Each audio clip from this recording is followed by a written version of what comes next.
Okay, could I have a mover and seconder to open up the meeting, please? Deputy Mayor Coughlin and Councillor Maw. The special meeting of the Council of Township of Springwater of September 16, 2020 come to order at 5 p.m. All those in favor? Some have cards. I don't see any cards. Oh, there's a card. There's the card. That makes it easier. Oh, and George? Some cards, some no cards. Mine was up. It doesn't work very good here. No, you're right. Like you've got a green screen. Isn't that weird? Huh. Okay, due to COVID-19, Council's taking the necessary steps to limit in-person meetings. Council will be participating in the meeting electronically. The meeting is live streamed. I am here at the Township with the Clerk Chaperon. Ainsworth, what am I saying? That's old. Residents can have the options to watch or listen to the council meetings. You can watch them online at www.springwater.ca/live or listen in to the meeting from a telephone using the number 647-558-0588 and the following ID number 859-1253-8110 with the pound sign. This is available during the meeting, and for those unable to watch the live stream, you can review the meeting on our YouTube channel, which can be found on the website. Are there any disclosure of pecuniary interest for this meeting? All right, I see none. So we're being presented the service delivery review, the final report council workshop presentation by Melanie Stewart, Jason Ducharme, Graham Wedge, and Evan Taylor. So I'll turn it over to you folks, please. Thanks very much, everybody. And it's nice to see a number of faces again. This is our second meeting. I think you'll remember from our first meeting that we sort of talked about the current state and some emerging opportunities.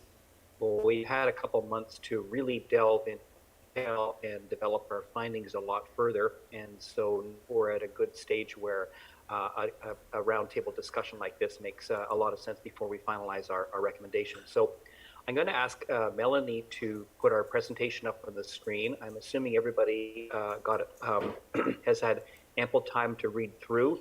There is a fair bit of material in it, but what we wanted to do today, just on the next slide, is spend a bit of time, just obviously the introductions. We wanted to summarize the service delivery recommendations, our draft recommendations at this stage. But really what we are hoping to have is back. So we don't want to talk the whole hour. We want to talk 20 minutes max to get through the material. And hopefully you've all had a chance to read and we'll have questions. So that's what we're really looking forward to. Excuse me, for a second, please. Clerk Ainsworth has a comment, please. Thank you. The screen sharing doesn't work properly through the way we stream. So if I could ask you to not share your screen, that way we can, we're able to see the members of council. The presentation is also, it doesn't show properly once we do a screen share. Okay, thanks for clarifying that. So I'm hoping, does everybody have a copy of the presentation so you can follow along? Yes, everybody has a copy of the presentation. It's also on the public agenda. Okay, excellent. All right then. Thank you. So what I will do is just refer you to page number 4, which is basically a summary of our project, where we are. As you know, there's 2 parts to our work plan. The first is the current state, which we completed and presented to you. And as I mentioned, what we've been doing in the last couple months is a lot more detailed in terms of analyzing the opportunities, prioritizing, validating the opportunities, working with staff in terms of some of the implications, and developing our draft final report. So what we're doing right now, and just jump to the next slide, is we wanted to present the key summary of our recommendations. It is a good time to connect with council because we're not done yet. And so we've got a pretty good sense of the implications and some of the details associated with the recommendations, but we're not done. So we want to review our emerging recommendations, hear from you in terms of what you think about them, and then validate, update our next steps. So as I said, I'll go through this, and I'm assuming everybody's had a chance to read the report on page 7. Just to a quick summary of some of the things that emerged during the early part of our work is that we think Springwater is pretty well managed. Just when we look at other municipalities, we look at your costs, we look at some of the things that you're doing right now, we've seen a lot worse. And so that was sort of one of our findings. A related finding is we didn't think that there's a pot of gold at the end of the rainbow here, that there are a whole bunch of inefficiencies or savings that are likely to be achieved. In fact, it's almost the other way around, that rising costs are probably inevitable. And it's not just inflation, but the fact that growth that you're projecting with Midhurst is certainly going to require additional expenditures, additional FTEs and expenditures. It's inevitable. So that growth is a strength, it's an opportunity, but it also is a risk in that it will put greater pressure on the municipality. And our last key finding from the early work was that organizational capacity needs to grow with the municipality in terms of things like your organizational structure, some of your IT systems, some of the way in which you do work, the shared services, all those organizational capacity is needed. And I just wanted to emphasize or just highlight a little bit more about this whole issue of growth.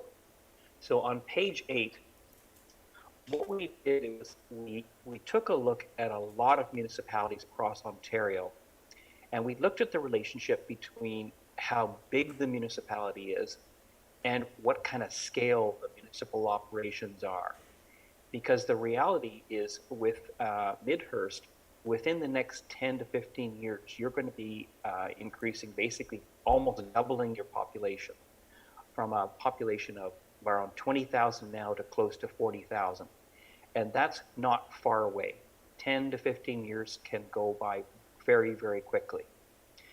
And so what we looked at is when we look at the kind of growth that's projected, the reality is that you need to start thinking like you're a 40,000 person community. And when we look at this sort of a little bit complicated looking graph, but what it's showing is that Springwater is on the far right-hand bar. And that shows that currently your expenditures are somewhere in the order of $25 million, and your population somewhere in the order of about 20,000 people. When we look at the other municipalities, if we start looking at municipalities that have 35,000, 40,000, even 30,000 people, you'll see that their expenditures and their FTEs are close to double what you are right now. So we think that translates into some fairly significant investments and thinking that you're going to have to do over the next 10 to 15 years to make sure that your capacity to deliver services parallels the growth and the rising expectations. There's more customers with their expectations for services. So that was an important point that many other municipalities don't have to deal with.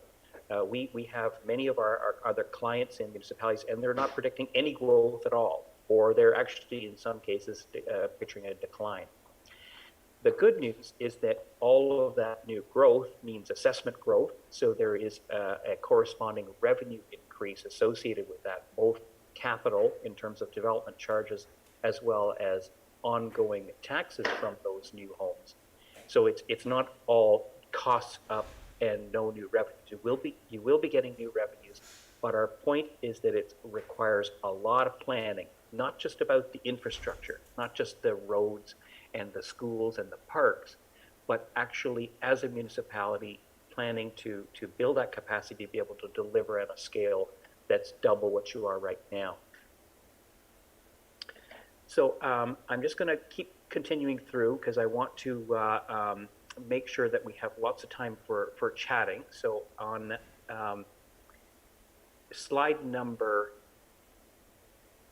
10, we thought about the implications of growth. We thought about the current state analysis, and we came up with some basic objectives that as you think over the next 3 to 5 years, what are the kinds of things that you should be thinking about in terms of building that capacity and getting ready for that growth? So the themes, the objectives and themes were, first of all, the planning and accommodation for growth, which I've just sort of explained why, but really thinking about what it's going to be in terms of service delivery for a community that's 50% or 100% bigger than you are right now. There is also, as you're growing, an opportunity to improve and modernize some of your service delivery methods, things like shared services, things like technology, things like more efficient organizational structures. Those are the kinds of things that you can improve as you're growing, improve the actual service delivery. We also think that keeping a handle on your finances is going to be an extremely important objective over the next 3 to 5 years. Although you're in pretty good financial position right now with a good set of reserves and you're efficient, the reality is that you're going to have to invest, and thinking carefully about how you leverage your reserves, your debt room, the capital, and thinking about how you invest in your assets over the next 5 to 10 years, very, very important objective. And the last objective is building the leadership and governance capabilities that you'll need to be an effective municipality twice the size. So around these objectives, what we've done is we've identified a number of specific recommendations. So if I go to the following page 11, what we have here is a summary of the recommendations that's in our report, as well as you will see that in this presentation, there's a detailed analysis and assessment of each of the specific recommendations that's included in Appendix B. We don't have time to go through all those very small fonts to review all of that today, but I'm hoping you've had a chance to look at it because we have spent quite a bit of time thinking about the business case for each of these recommendations. What's the rationale? What are some of the risks? What are some of the implications? How will things change? What are some of the costs? And so this is a summary, but obviously there's a lot of detail behind these summaries.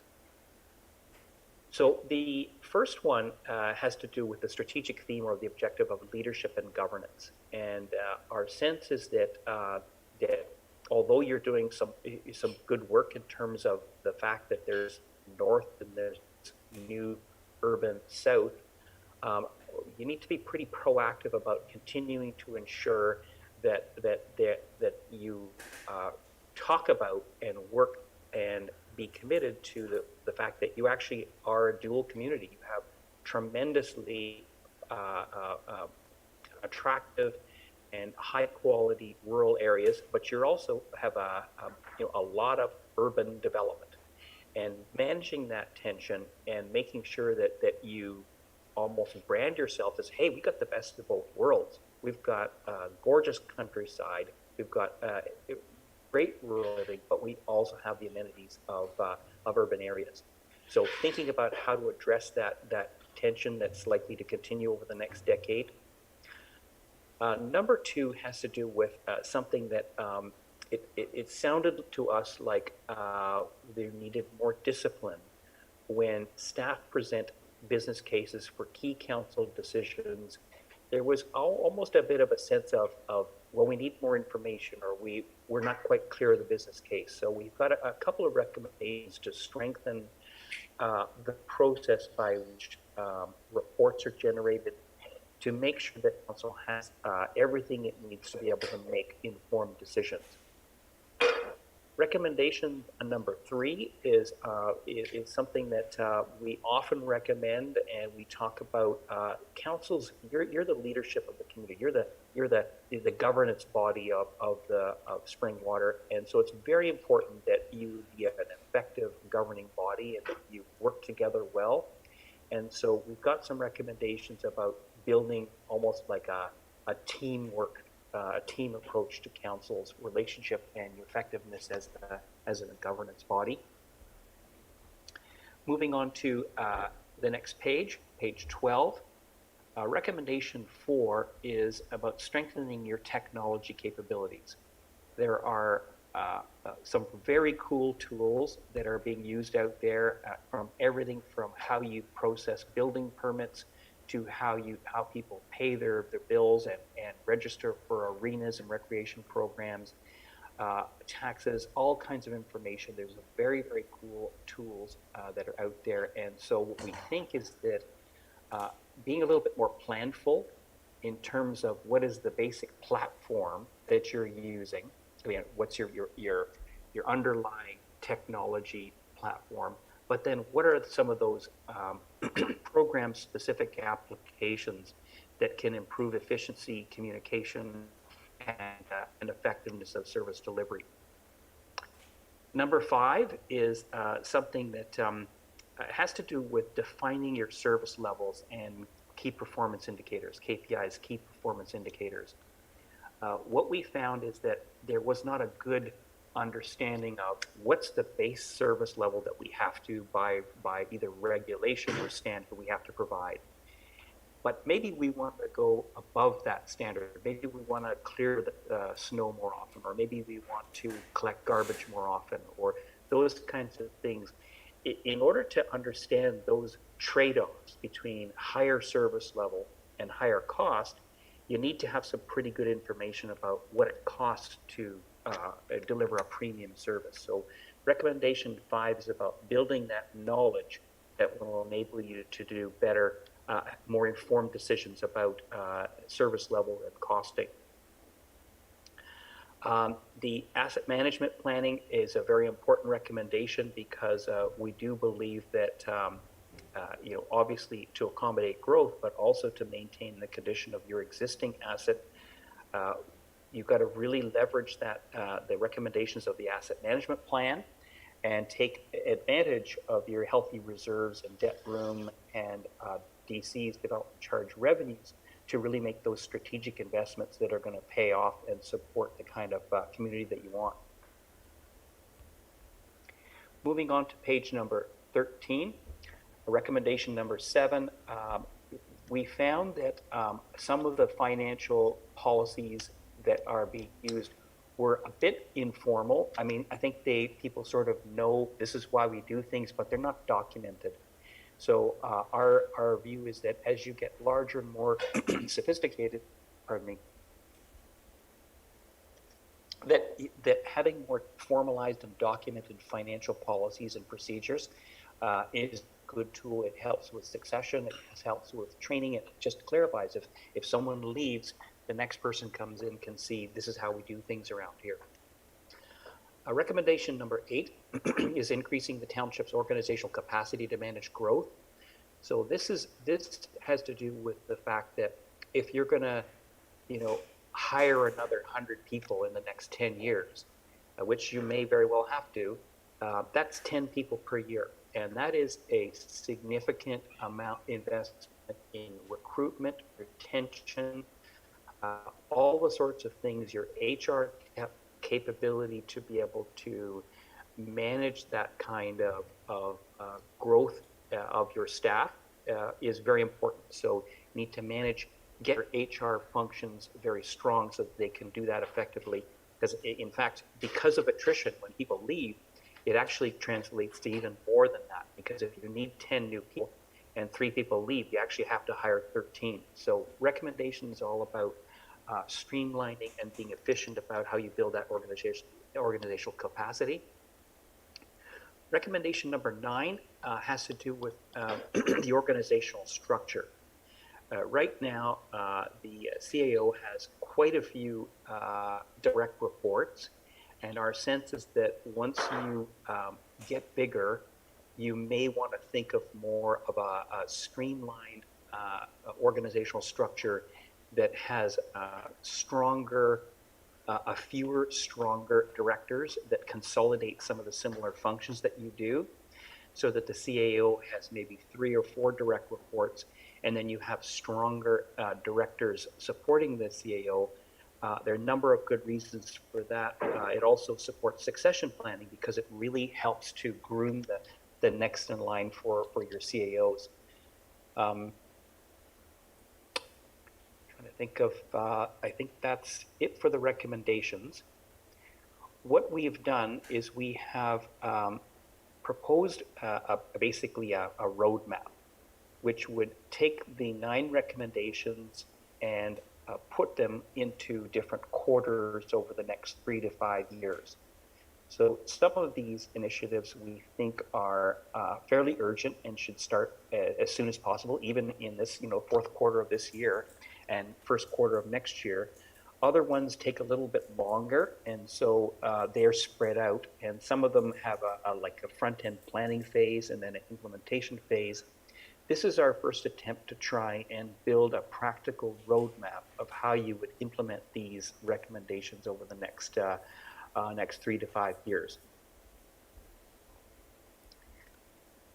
One other thing I would say, just in terms of all the recommendations, and slide number 14, is that our report is just recommendations at this point. We're consultants, so we do our best to try and come up with what we think is right based on best practices and the research. But none of these are ready to be approved at this point. What they are is they're a set of recommendations. We've done some work, but what we're asking of council is that first of all, you give us feedback on how we've done here, and we'll just move to that shortly. But I just wanted to emphasize that at this point, like at today's meeting and in the next, at the final approval of our report, you would accept our report as for information, and maybe as sort of accept the general principles or accept in principle. But for each one of these, staff is going to have to go and do some additional implementation work in terms of, well, do we have the budget for this year or next year? And so what typically happens is that staff will come back to council with a follow-on report that is the sort of the how-to and how much of each of these recommendations. And at that point would be when you would give the formal green light to say, okay, yes, we're moving forward with that. So with that, I wanted to turn it over to discussion, give everyone a chance to give us some feedback. Discussion questions on page number 16 include things like any initial reactions, any general agreement or disagreement with our recommendation, have we missed anything or not reflected accurately. I'd also be quite interested in your priorities. If council really believes that recommendation number 3, for example, is absolutely, we've got to get that first before anything else, we'd like to hear about that. And also if there's any which are non-starters.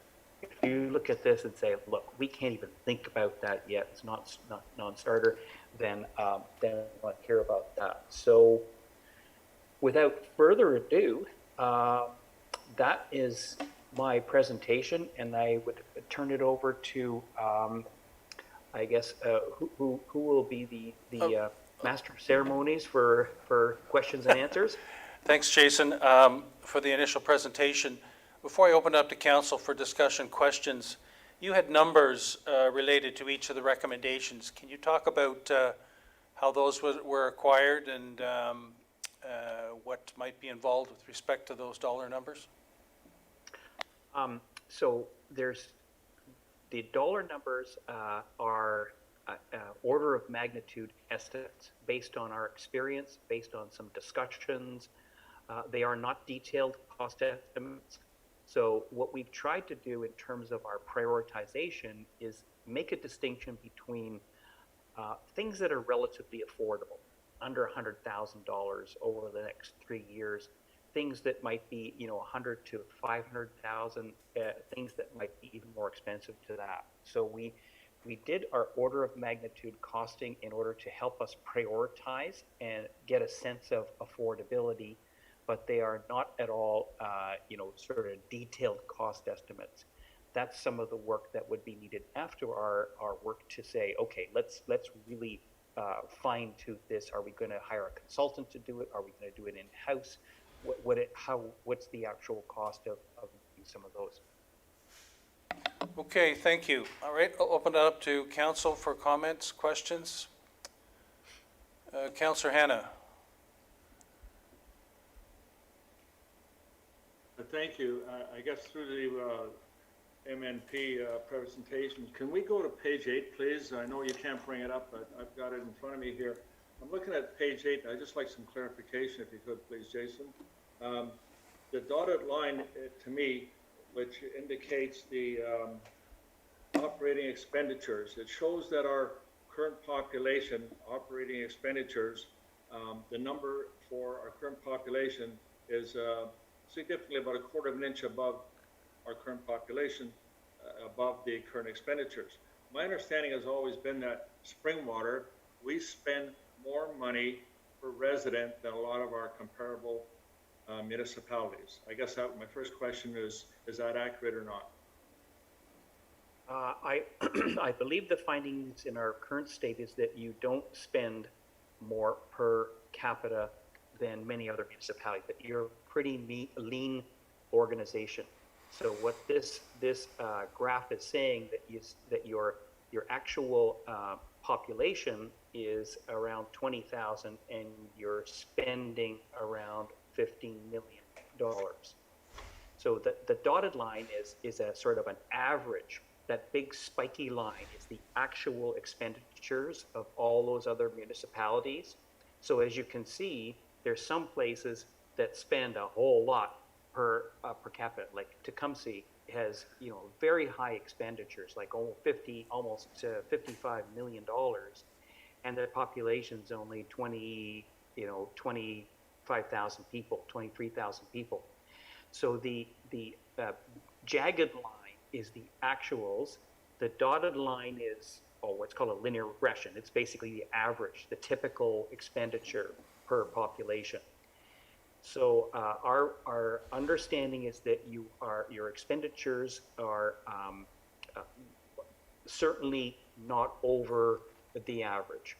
And so if you look at Springwater, your actuals are quite close to that dotted line. Thank you, but so what you're suggesting is the information we've got in the past, or at least that I received, that we are paying higher than the average per resident is not correct, and you have documentation to support that. I believe that's the case. We found you to be pretty efficient. There's a lot of benchmarking that's been done in virtually all of the different categories. You were better than average in terms of cost per capita, and sometimes there's different metrics. Sometimes it's cost per linear foot of water supply lines. Sometimes it's cost per megaliter of drinking water. So there's different types of metrics, and we looked at all of those. As I said at the beginning, we didn't find a lot of inefficiency or over expenditure. Thank you, and I always believe, because we have quality staff and going on 10 years on council, I've never found it not to be so. So I was just surprised that your report today. The next one I have a question on, please. If you go to page 10, leadership and governance. When you spoke about that, you suggested that we needed to do some building. And my understanding is that from what you said, you're suggesting that we need to build in leadership and governance, being council and staff. Is that correct? Correct. So the suggestion that we would have fewer people on council maybe not be appropriate. Is that correct? I don't think we specifically looked at reducing the size of council. We have done a lot of these projects, and it's when you start to get to be 15, 20 counselors, that there's can be some real dysfunction, quite frankly. I'll just speak frankly here, is that the ideal size of a council is, 8 to 12 people, seems to be. We've had some smaller, but that is a fairly normal size of a council, and it's when we get into some upper tier councils that have both the mayor and the deputy mayor of 12. Quite frankly, I'll say it, Simcoe County has got a lot of councilors, and but we didn't find that to be an issue in the leadership and governance. Not the size of the council, it is the effectiveness of the working relationship, the relationship between staff and council, and the organizational structure of the municipality itself were the three areas of leadership and governance that we developed recommendations for. So can you clarify, are you saying that there is issues between council and staff? The only issues that we came up with is that at times staff would propose something, they submit a report, and council would scratch their head and say, we don't have enough information. We think that it's not clearly laid out. So that's why we have a recommendation to strengthen the business case and the rationale for staff reports. I don't think that there's no outright fights going on. It looks like you work pretty well together, but it was more to do with the documentation of staff reports and decision documents to provide greater comfort for council that you've got the kind of evidence you need and rationale to be able to say, yes, I support this, or make modifications. Well, thank you. And before I turn it over to somebody else, I just have to say I don't disagree with what you're saying, because we are a pretty involved council. We might not always agree. We tend to debate a lot, but in the end, I think we do an excellent job for our staff and for our township. Anyway, I'll let somebody else have a turn. Thank you. Thank you. Any other hands, comments? Councillor Cabral?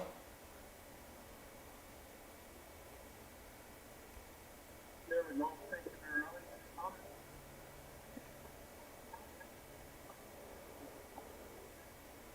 Can't hear you yet.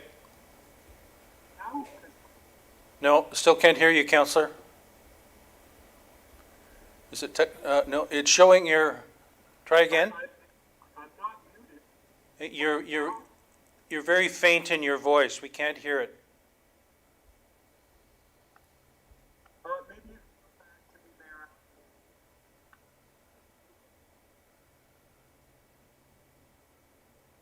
there. Is that a technical thing, Michael? We're trying to reach, we can't, I don't see, you're unmuted, I see, but can't hear your voice. And we're texting Michael. It seems to be I don't know if it's picking up some ambient noise or something like that. There's no noise where I am, except I have about as close to the microphone as I can get without eating it. And at my end, everything on Zoom seems to be working. When you test your microphone and test your speakers, it's all working. I can hear you folks fine.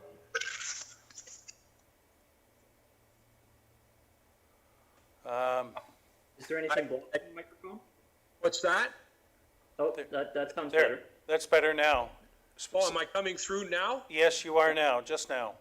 Might have just been a glitch with my connection, who knows? So as long as I'm already going, I might as well take advantage of it then. My understanding is that the recommendations are listed from 1 to 9 in the priority. I take it that was one of my questions, but I think you've answered that, Jason? No, to clarify, the 1 to 9 is not an order of priority. We have, that was sort of a sequencing. We had to put some numbers to them, but it does not mean that recommendation number 1 is the top priority. Our priorities are included in what we call the roadmap. The roadmap establishes the priority of what you should be worrying about now, what you should be thinking about maybe a year from now. But those numberings is just simply, we've got 9 recommendations. Okay, thank you for the clarification. With respect to recommendation number 8, which spoke about staffing levels and increasing to align with our comparator municipalities, and you also mentioned growth phase. Where are we at, like at the present stage? I mean, going forward, we can certainly see that additional staff will be required as this growth starts to come forward. But at our present stage, in comparison to other municipalities, where would we be, say, or do you have the stats that would let us know based on, say, full-time staff members per X number of residents, Yeah. to see how we fit in there? Yeah, so your numbers are quite low. I think your total FTE is about 80. And when we look at other municipalities, even in the 20,000 range, they have more FTEs than you do. So there is, first of all, there's a sort of an implication. It might be that you're contracting out more work. So you have more third-party vendors are doing either consulting work or contracting out various services. But at 80 FTEs for 20,000 people, you're quite lean. And so our recommendations about thinking about increasing your FTE count is based, first of all, on growth, because you're going to need more people, just simply because if you're double the size, there's double the demand. But I think it's also, as you get to a point of scale, it starts to make sense to bring things in-house. And we found this actually in a number of municipalities where they were spending millions of dollars on consultants, for example, engineering, designers, and stuff like that. They're spending a lot of money on consultants. If you know that you have the work, so it's predictable, you're going to have some engineering work, then you're better off to get a staff engineer because it's a third of the price than hiring a consultant. So I think there's a little bit of insourcing, but there's also the growth that's behind our recommendations to start thinking about FTE count or growing your staff count complement. Thank you. And lastly, I know that it must have been difficult, and I'd like to say that this is a whole and complete report, but I do feel that due to COVID-19 and the inability to actually visit facilities, meet with, let's say, rank and file staff members rather than just surveys, I have to admit that I do find that particular aspect of the report is lacking, because I don't think it's there to see how our staff are delivering the programs to the residents, and also to find out when we're talking about service delivery and we're talking about the service delivery standards is also what the service delivery standards are that our residents can expect as well. When they contact for service, when they contact with a question and they're looking for a reply or an answer, to be more responsive and receptive to those requests. So that was something I was hoping to see back in here again, but given the fact that these things are going on and COVID's going on, I can certainly see that you were handicapped or to some extent in providing a wholesome type of report that included all of that. So I don't know if there's anything else coming down the pipe that you might be able to provide to us along those lines, or whether or not it's just something that due to the current circumstances is not doable. It's an excellent point, and it's affected all of our service deliveries. In fact, all the service delivery reviews of all municipalities that are going on right now. And there's no doubt that, to go and tour some of the works yards and spend some time in the office and things like that, seeing, front lines, how things are done, would add. But I would say that the technology of these kinds of meetings, face-to-face, whether it's Zoom or MS Teams, has really enabled us to have frank and quite fruitful discussions with staff. And I know that, Graham Wedge has done a lot of interviews with a number of your staff, not just the directors, but staff at the front lines. So and they're face-to-face.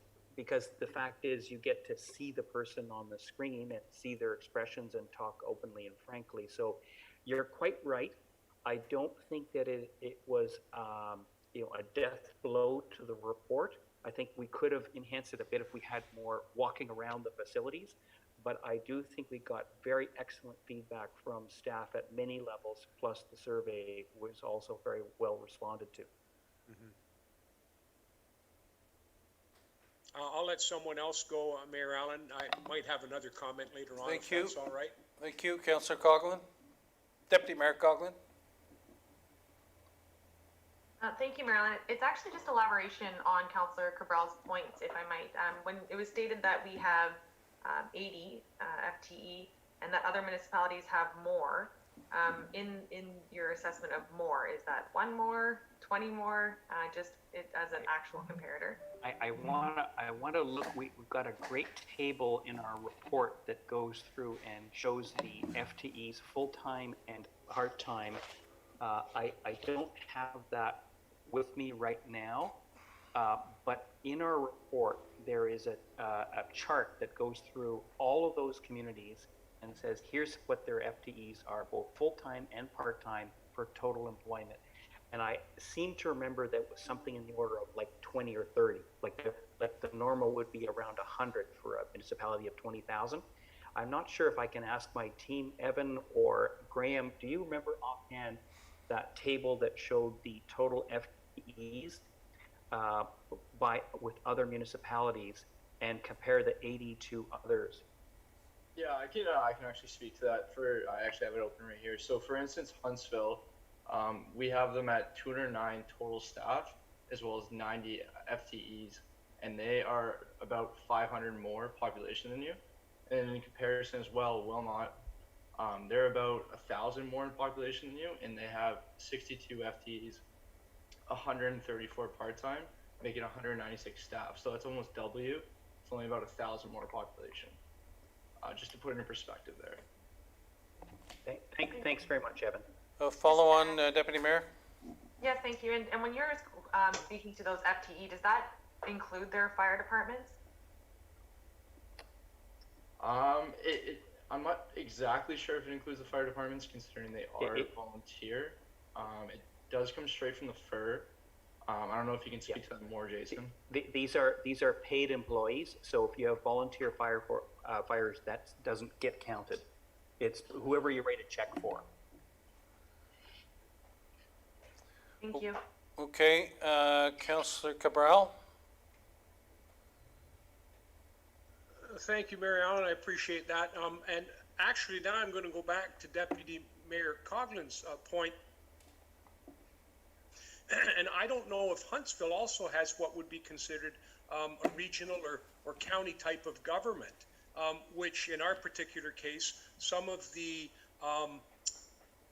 I guess services and whatnot that are provided in Springwater Township aren't necessarily services that are provided specifically by Springwater. Some of the services are actually provided by county employees. So I just want to know, if we're talking apples to apples here, does Huntsville look after everything within their jurisdiction? Which I'm kind of thinking, like the city of Barrie, they might, where the city of Barrie doesn't really, I guess, avail themselves of county services. So they have to hire those individuals in-house. Whereas Springwater Township, we don't have to hire those individuals because it would be a duplication of services in a lot of senses, because they have their own bylaw enforcement officers. We have our own bylaw enforcement officers. But if we wanted to deal with the same items that county's dealing with, then of course we would have to have additional staff on hand too. So I just want to make sure that when we're talking about this,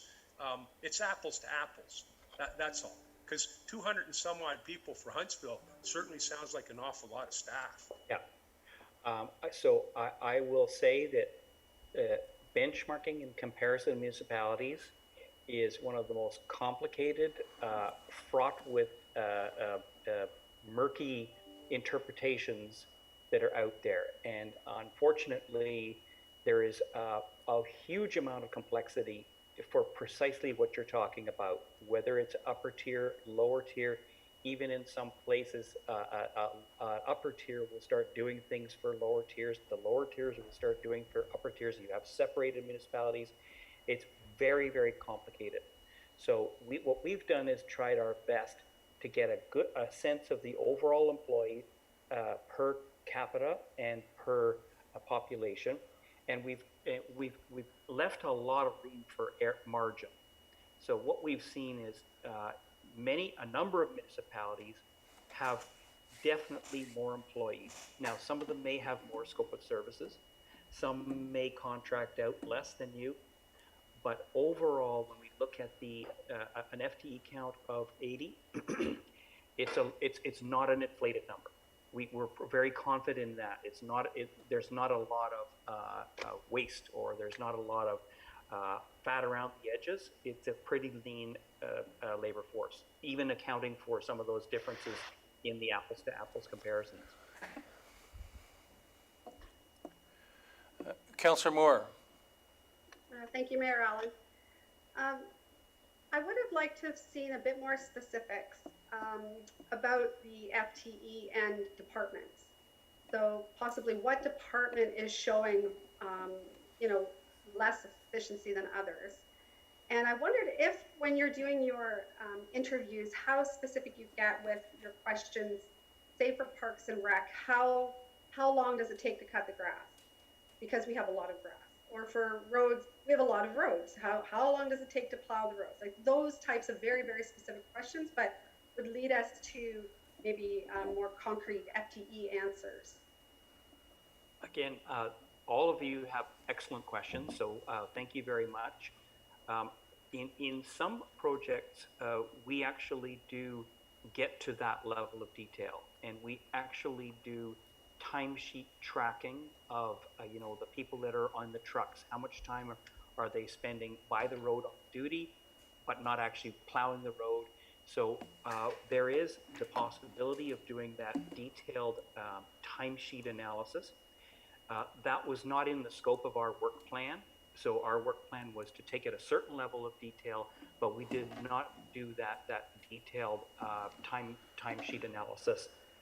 It might be something that you may want to do as a follow-up piece, but we were nonetheless confident in our recommendations, although we've not gone to that fine grain of timesheet analysis. I'm not sure, Graham, do you want to mention anything? Because you've done quite a bit of this in other municipalities. Yeah, that also moves into our recommendation of the levels of service, defining your levels of service, the details of how often do you cut the grass, what are the cost levers if you cut the grass this many times, what are the impacts, what kind of tools, equipment, staffing. And to Jason's point, we did consider if we could do a time card analysis review in this engagement, but also to other recommendation with some of their systems, and there's a lot of work that would have to be done to prepare the actual data set to do that. So it's definitely a follow-up work, like as a more detailed review that could be done, but we didn't do it in this time frame with this scope. But we have done that. There's actually, this is a very common recommendation across other service delivery reviews, and I've seen this from other consultants as well, is to define your levels of service, and that's where you flush out those details of what you're looking for. Okay. Thanks, Graham. Follow on, Councillor Moore.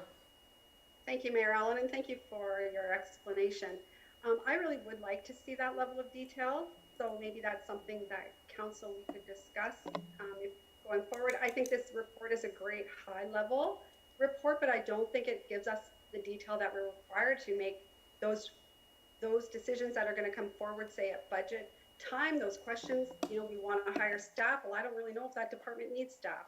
So I think I'm going to really need that level of specificity. Thanks. Just a point of clarification, Jason, this was a presentation based on your next level to try to get feedback that you indicate in one of your slides. But I gather it is a summary of a report that is in draft, I presume.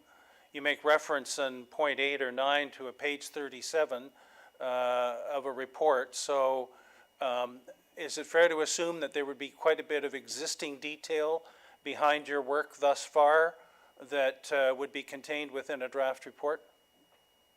Yes, what's the latest page count of our final report? I think it's around 100 pages or 80 pages, something like that. So it's a full draft report. It's a summary, and that's got more details, but it does not have the kind of granular analysis of how often do people cut grass and things that Councillor Moore was asking about, because that's actually underlying our recommendation that's what you need to get is a better handle on that data and understanding your service levels and actually looking at the timesheets and really get a sense of the relationship between cost of service and the actual service level. Well, then what would you say is the hard information contained in the 100 pages that isn't contained in the summary presentation tonight?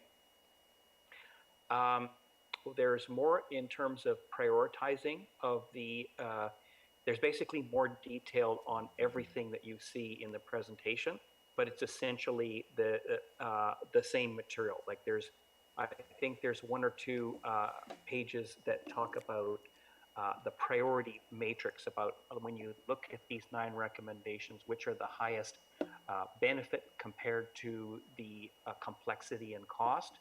So there's some additional things, but you have a pretty full picture of everything from this presentation.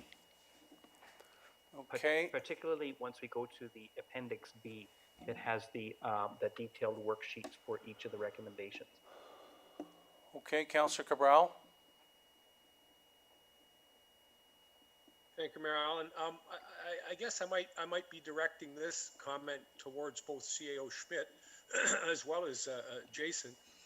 With respect to recommendation number 4, which speaks to strengthening the township's technological capabilities, I know that Township has made some substantial investment in some new software, in particular for the building department and for processing work orders and whatnot, that is an attempt to integrate those to do a lot of what recommendation number 4 speaks to. And I just was curious to know whether or not, Jason, you were aware of the specifics behind this, and whether or not CAO Schmidt, the last few pieces of software that we have bought fit the bill as far as what this draft report is trying to indicate we should be doing and the route we should be taking, because it sure seemed to me that that was what the software was supposed to be doing for us. CEO Schmidt. Thank you, Mr. Mayor. Through you to Councillor Cabral. Yes, I believe the discussion definitely happened with Jason and his group, and I think we haven't borne the fruits of our labor, if you will, with those implementations of the software. So a lot of those softwares are still in process of being fully implemented. For example, the building software, I believe we're looking at implementing later this year and/or January 1st of next year. Citywide, our asset management and work order management system, we're still in the process of implementing that, as well as a number of other software implementations that we're looking at. So again, I think and I don't want to speak for Jason and his crew, but I think they're looking at it from the perspective of what's in place today. They obviously can't speculate about what could happen, I guess, should those things be fully implemented. So, in 6 months' time or in a year's time, this report could be much different from that perspective, in that they would have the opportunity to see what those efficiencies are due to those pieces of software. If I may, Mr. Mayor, I had one other comment just on the service levels as well. So with that in mind, through the asset management regulation, that is something that is required and regulated by the province and by OREG 588-04, I think it is. I forget what the exact one is, but I think it's 588. But again, it is something that every municipality has to look at, is their service levels. So it does somewhat tie into, obviously, the recommendations that are being provided here. I think, there's probably a little bit more in-depth analysis that has to definitely happen on service levels, not just from an asset management piece, but from an operating piece. And I know some municipalities have walked the path of changing their annual operating budgets, whereby it's no longer the traditional revenues versus expenses, and this is the net impact. It's actually based upon more of a service delivery type model. There's a few of them that have done that. Obviously, tons of work that would have to go into that, but it is something that we've talked about at a high level with staff. But again, we do need to think about whether or not that's something in the best interest of the township, and even reaching out to our residents as well and seeing what they're expecting from us. Obviously, as we continue to grow, expectations continue to change, and so we need to take that all into consideration. But it is something definitely that we need to take a look at, and we will. Thank you, Councillor Hannah.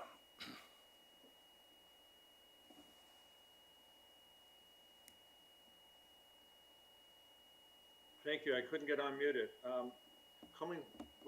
I got the impression you're going to be coming forward with more information. If you're coming forward with more information, I would like more clarification or more accountability to be for us when it comes to increasing the number of staff, with the comparables, as was pointed out by Councillor Corbell.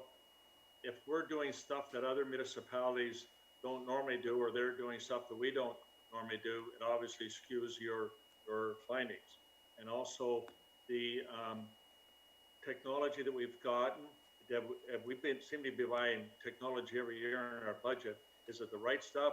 Have we using it, as the CEO pointed out, we might be not implementing it all, but have we got the right stuff? If we don't, what should we be getting? It would be nice to hear those opinions from an outside voice. The other issue I have, just quickly, why I still have you on here, is that you talk about, I got the impression in the report you're suggesting that we should be increasing our debt. When I read that, my concern was, given the current financial situation within the township, within the province, and within our federal government, with COVID-19 and the losses of revenue and the debt that's being generated, is this a good time for us to be considering increasing our debt? That would be something that I'd be asking you in the future, so thank you. Very, very quick response to these excellent questions. First of all, in terms of technology, one of the things that's important about technology is to make sure you're not just buying this software here because it helps over here, and buying this software over there. A technology plan will think about, what do we need in the future, 3 years, 5 years, 10 years, and then what kind of a platform do we need to be able to enable all those different applications. So it's more of an integrated plan. Just exactly to your point, Councillor, that it's like a puzzle. You want to put it all together with the right piece of puzzle. On your question of debt, I think our recommendations are not go get into debt. I think our recommendations are that you are in very healthy financial condition. You have strong reserves, you have the ability to take on debt, and you have future revenues, both in development charges as well as assessment growth. So with that very healthy financial condition, you're in a position to make some wise strategic investments in enhancing and improving your assets. So if we came across as saying, go get into debt, it's not that. It's more just take advantage of the fact that you are in very strong financial condition to make wise investments. Okay, thank you. I had some comments with respect to the recommendations that I'd just like to share. On recommendation 1, the geographic tensions and community engagement and cohesion initiatives, I think this council has and continues to take the North and South opinion into account when undergoing decision making. The points made in the recommendation are being practiced, I think. I think this continues to be a medium to high priority ongoing, but I do think we take it into consideration in our discussions and in our decision making. Recommendation 2, key council decisions, evidence and comprehensive business cases. I think council continues to support the use of software and technology to increase learning, data collection, and efficiency. What is needed is the establishment of training, standard setting, and improved practices of data collection and analysis to measure performance and establish needs and business cases in reports. In some cases, more information and analysis are required in reports to council and budget and other requests. And I think this is a high priority. I also thought these recommendations were not in order of importance. They were just numerically listed, so I did not rank them in order of importance. A strengthened council relationship. I think council functions and does its job. Councillors generally have a good working relationship with staff. As mayor, I think I have a very good working relationship with senior staff, and a lot of items are being accomplished. With respect to recommendation 4, the township's technology capabilities, I think this ties in with recommendation 2. IT is doing a very good job and should continue to be supported with what needs it requires to help address growth and improving productivity in the township organization. I agree this is a high priority. We need to better understand the details and cost components of the $50,000 that was listed. Recommendation 5, define and implement service level standards and KPIs. I agree that a review of this is worthwhile and should be part of recommendation 9. And I agree that the priority is high, and we hear that this is part of the asset management program, which is recommendation 6.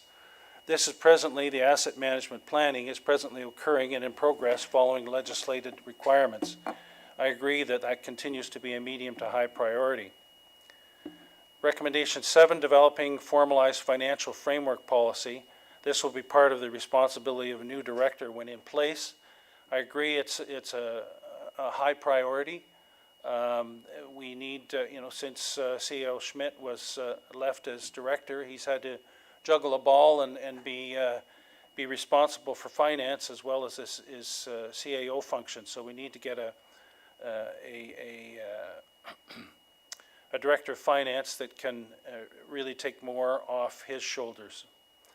Recommendation 8 and 9, I think, are combined, and the most important two of the recommendations. Increasing staffing levels to manage growth.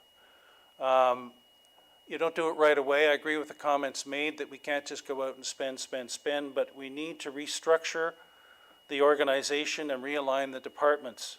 There are too many people reporting to the CAO directly, and he's just being overburdened with respect to that. So we need to look at structures that better align reporting up through managers to a group like an executive team that then reports to the CAO.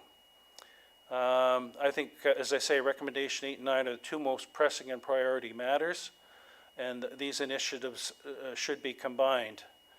I really question and would like to see more about the $250,000 to $300,000. There are structures and there have been service reviews that have been done in different municipalities, and I think those could be quickly surveyed and pick the best practices and just talk about the current situation and come up with ideas for a lot less than $250,000 to $300,000. So those are my thoughts. I provided a memo to that effect to MNP. Any other comments? Councillor Moore. Oh, we're sorry, Richie. Thank you, Mayor Allen. Thank you for the report.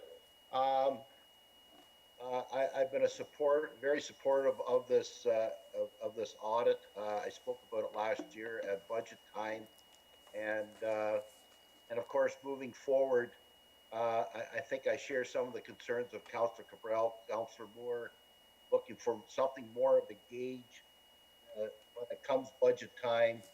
When staff comes and says, "Well, we need more people for this, more people for that," you say, "Well, why? Show me." And I was hoping this report, maybe there's more information to come to satisfy my concerns. Right now, I don't see it. So that when it comes budget time, when they say, "Well, we need more staffing levels here and there," then I can support that, because I've seen from your findings that it makes sense. And I'm a 10-year counselor. I'm in my 3rd term, and we've seen a lot of growth over the last, since I've been on council. In fact, if I go back to 215, 214. If I look at Stone Manor Woods, that was almost about a 700 lot subdivision, and it was done over phases. And I think just the last small part of it is being finished off, or might even be finished off now. But when I looked around the township and I seen Stone Manor and I seen Bear Creek and Snow Valley, I seen there was lots up here in Elmvale, when I looked around and I seen, I could almost count up 800 lots over the number of years that we've been developing. And I would like to compliment our building department, especially for the amount of hard work that they did to deal with such an influx. But there again, we've had market adjustments where things cooled off and everybody caught their breath. So I think going forward or over the years, we've reflected that in our budgets with new snowplow trucks, with new routes, new playground equipment for the parks. We've reflected that in our township. So if we're lean and we're maybe not as big as we should be, I don't mind keeping it like that, but I understand we need to grow. But to use the term growth, I find that very vague.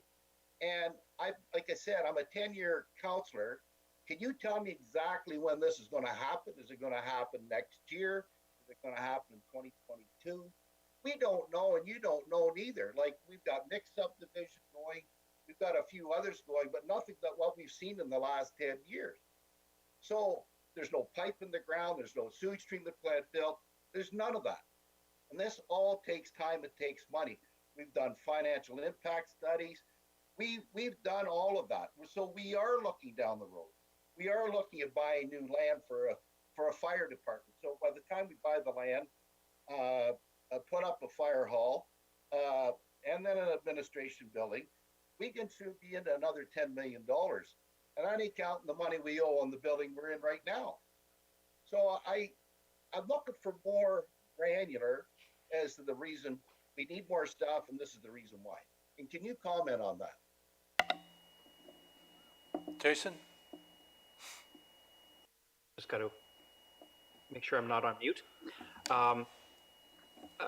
All excellent points. Maybe I'll just tell a story that will date myself, that I was hired by York Region in around 1987 and to do growth forecasts and to predict what the implications of growth would be like for York Region. And so we did a bunch of forecasts, and we said they were 250,000 people at that time. And we said, you guys are going to be 1 million people by 2011. And they laughed us out of council chamber. They said, you are Bay Street consultants, don't know what you're talking about. That'll never happen here.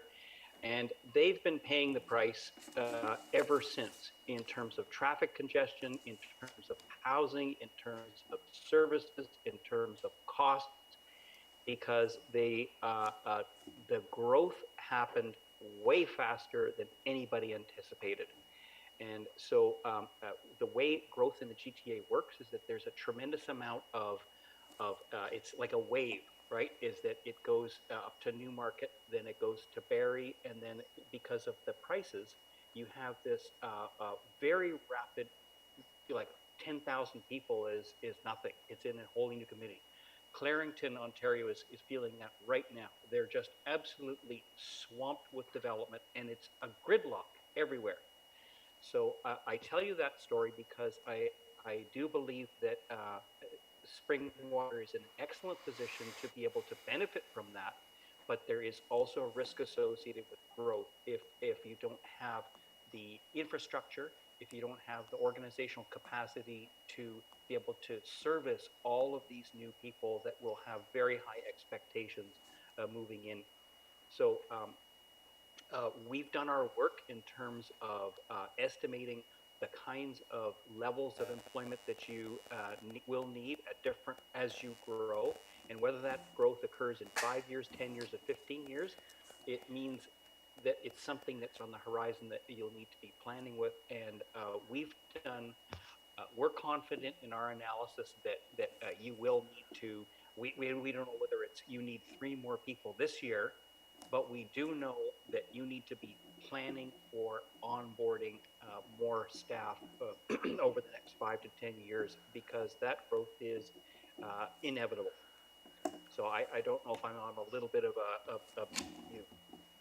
talkathon here, but I've just seen it over my career of not planning adequately for the growth of that the Greater Toronto area can drop into communities. Follow on? Thank you, Mary Ellen. I agree. You're right. And, but I think in fairness though, I think as a council, we have grown with more staff, maybe not to the amount that, other municipalities have. But then again, there's a fine line too. We can go out and have all the staff and have all the toys, and you got a lot of debt. And then you got to service that debt. So I think that's a fine line that you got to walk.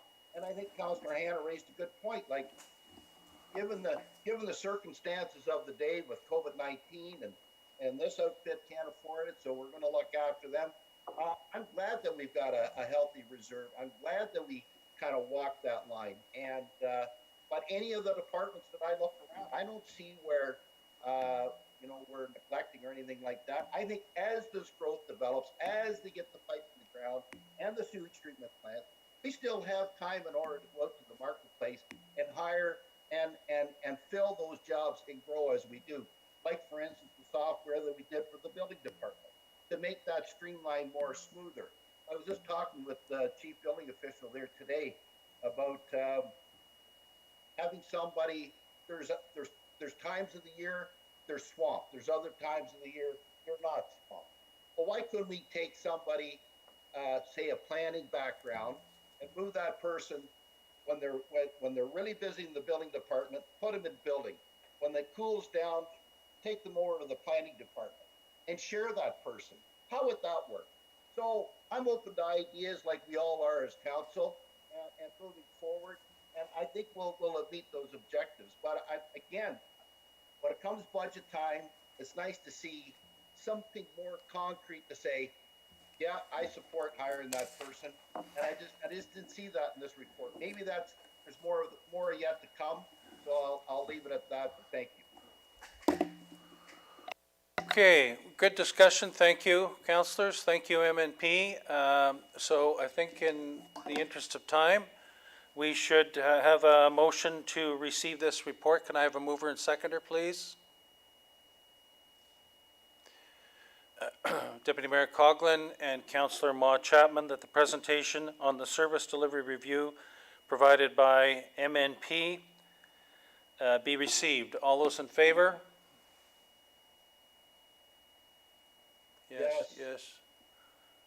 Yes. That is carried. On this yet. That's carried. Thank you.